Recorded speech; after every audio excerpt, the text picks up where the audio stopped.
মেয়েরা বিয়ের পর বাচ্চা ধারণ করতে পারতেছে না, বন্ধা হয়ে যাচ্ছে। এর অন্যতম একটি মূল কারণ হচ্ছে রাত জাগা, সাথে fast food, fatty food, sugar জাতীয় খাবার খাওয়া।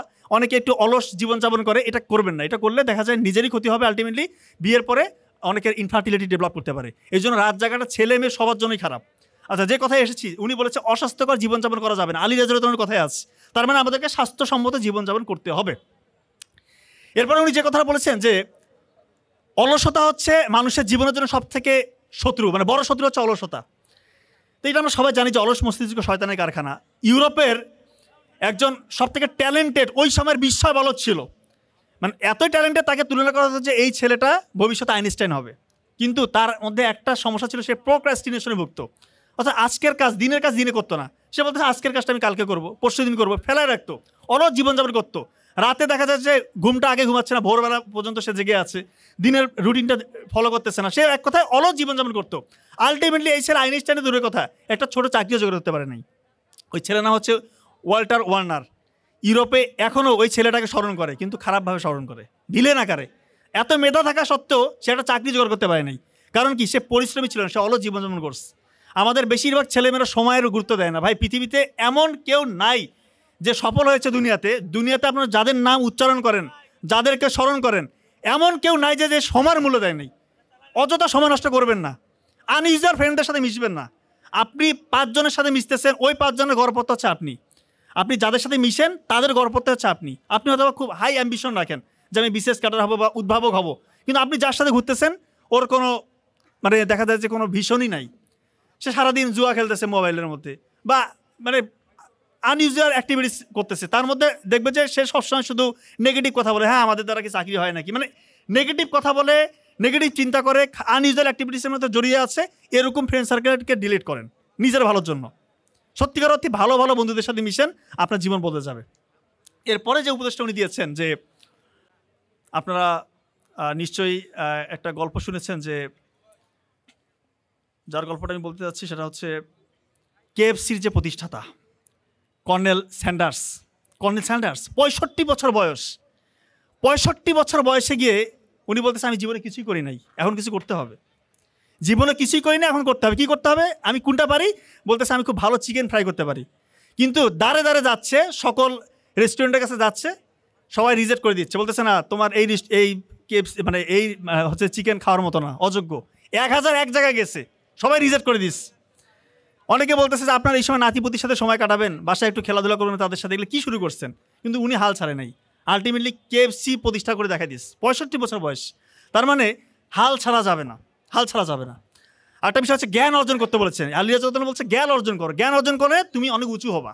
তো জ্ঞান অর্জন করলে যে আসলে উঁচু হয় এরকম উদাহরণ অসংখ্য আছে। আপনার ইবনে সিনার নাম শুনেছেন। ইবনে সিনা মেডিকেল সায়েন্সের কথা আসলেই যার নাম আমাদেরকে নিতে হয়। উনি কিন্তু খুব গরিব ঘরে জন্মগ্রহণ করেছিলেন, খুব গরিব ঘরে। ছোটোবেলা থেকেই খুব পড়ার প্রতি নেশা, কিন্তু বাবাকে বলতে বাবা বই এনে দাও, বাবার ওই ক্ষমতা নাই, বই যে এনে দিবে ওই ক্ষমতা নাই। উনি পরে পাশে যে মসজিদের লাইব্রেরি আছে ওইখানে মোমবাতির আলোতে পড়তেন, দিনরাত পড়তেন।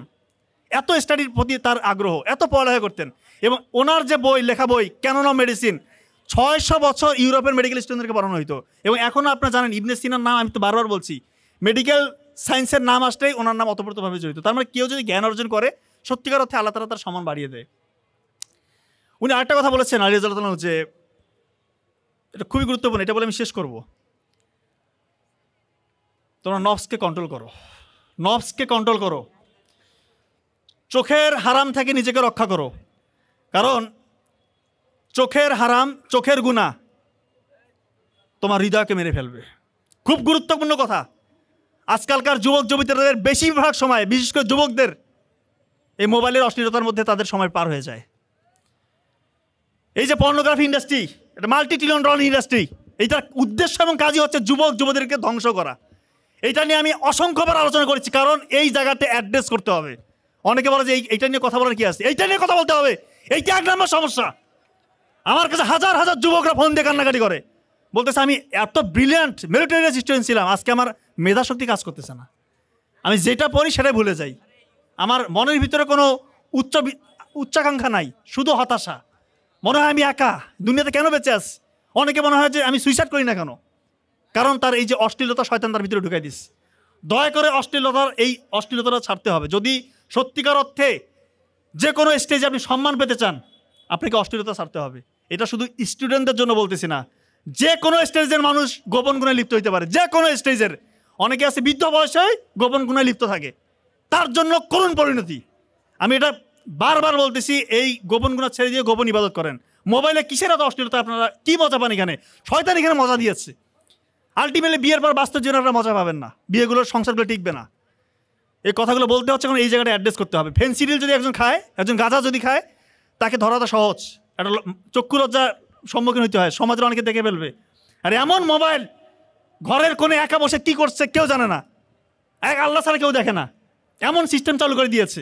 আর বেশিরভাগ যুবকরা এই নেশার মধ্যে এই ফাঁদে পড়ে গিয়ে আজকে অসহায়, কোথায় যাবে কোনো দিক মানে কোনো তার দিশা খুঁজে পাচ্ছে না যে কে আমাকে এখান থেকে উদ্ধার করবে। আমি বলতেছি, আপনারা চোখের পানি ফেলে তাহাজ্জুদে সালাত আদায় করে আল্লাহর কাছে চান, আল্লাহ তাআলা ইনশাআল্লাহ আপনার গুনাহগুলো মাফ করে দিবে, আপনাকে সব সম্মানিত করবে। মানুষ ফেরেশতা না, এই জিনিসটা মনে রাখবেন। কেউ ফেরেশতা না, মানুষ ভুল করতে পারে, কিন্তু আপনি ভুল থেকে যদি উঠে দাঁড়াইতে না পারেন তাহলে তো ভাই হইল না। আপনি উঠে দাঁড়ান, আল্লাহকে বলেন, আল্লাহ আমি অসহায়, আমি পারছি না, আপনি আমাকে সাহায্য করেন, শয়তানের এই ফাঁদ থেকে আমাকে রক্ষা করেন, আল্লাহ তাআলা আপনাকে রক্ষা করবেন ইনশাআল্লাহ। আপনার সম্মান বহুগুণে বাড়িয়ে দিবে। এটা একটা মানে বৃহৎ যুদ্ধ, যে কোনো সামরিক যুদ্ধের থেকে ভয়াবহ যুদ্ধ হচ্ছে এই পর্নোগ্রাফি, অশ্লীলতা থেকে নিজেকে দূরে রাখা। আমি সত্যিকার অর্থে বলছি, যে কোনো খারাপ কাজ থেকে ছুটে আসা যতটা সহজ, এই অশ্লীলতায় যারা নিমজ্জিত, যারা অ্যাডিক্টেড, এইখান থেকে বের হওয়া সব থেকে কঠিন। এই জন্য এটাতে অনেক বেশি ফোকাস করতে হবে। আল্লাহর সাহায্য ছাড়া আপনি কোনোভাবে বের হতে পারবেন না, কারণ আপনার অপোনেন্ট সরাসরি ইবলিশ শয়তান। ইবলিশ শয়তান কি যেই সে শক্তিশালী নাকি? ওই আমেরিকা ইসরায়েলের সাথে পারতেছে না, আর ইবলিশ শয়তান হচ্ছে তাদের আব্বার আব্বা, এত শক্তিধর। তো তার সাথে পারবেন এমনি, মানে এমনি রাত হইলে তো আপনাদের মাথা খারাপ হয়ে যায়। এই জন্য বলতেছি এটা ছাড়েন, আল্লাহ তাআলা সম্মান বাড়াই দিবে ইনশাআল্লাহ। আর একটা কাজ করলে নিশ্চিত পতন, মা বাবার সাথে বেয়াদবি। এই কথা আমি বারবার সকল প্রোগ্রামে বলবো, কারণ মা বাবাকে ফেলে রাখছেন। আমার এক পেশেন্ট কিছুদিন আগে ফোন দিয়ে কান্না শুরু করছে, 60 বছরের এক ভদ্র মহিলা। বললাম, মা আপনি কান্না করছেন কেন? বলতেছে, বাবা আমার 2 ছেলে 1 মেয়ে, মেয়ের বিয়ে দিয়েছি, বড় ছেলে আমেরিকায় আছে, ছোট ছেলে একটা ভালো চাকরি করে, আপনাদের আঙ্কেল মানে আমার হাজব্যান্ড 5 বছর আগে মারা গেছে। এখন আমি একা থাকি, ঢাকার একটা বাসায় উনি একা থাকে। বলতেছে, বাবা আমার রাতে ঘুম আসে না, মনে হয় আমার ছেলেটা যদি আমাকে একটু জায়গা দিত। মানে কেন জায়গা দেয় না কেন? যে সে জায়গা দিচ্ছে না, বলতেছে আমি থাকলে নাকি তার ডিস্টার্ব হচ্ছে, তার সংসার টিকছে না। কেমন কথা? বলতেছে, বাবা 4-5টা বছরের এই 10টা ঈদ আমার একা একা কাটছে, একা একা, মনে হয় না ঈদের দিন কিছু রান্না করি, এত কষ্ট লাগছে। কথা শুনেছে। আমি আপনাকে কি চিকিৎসা দিব মা? আপনি আল্লাহর কাছে আপনি চান, কিছু চান, আল্লাহর কাছে কান্নাকাটি করেন, আল্লাহ তাআলা সহজ করবে। হয়তো আল্লাহ তাআলা আপনার জন্য পরকালে কিছু রাখছে। আসলে ওনাকে আমি কি বলবো বলেন? এরকম কুলাঙ্গার সংসার, এরকম কুলাঙ্গার সন্তান যেন কারো পরিবারে জন্ম না নেয়, ওটা কুলাঙ্গার সন্তান। এরকম সন্তান আমরা হতে চাই না। আর একটা কথা বলি, অনেক মাদেরও সমস্যা আছে। মারা যখন শাশুড়ি হয়ে যায়, তার বৌমাকে মনে করে সে মনে হয় অপোনেন্ট, শত্রু। এইটা করা যাবে না।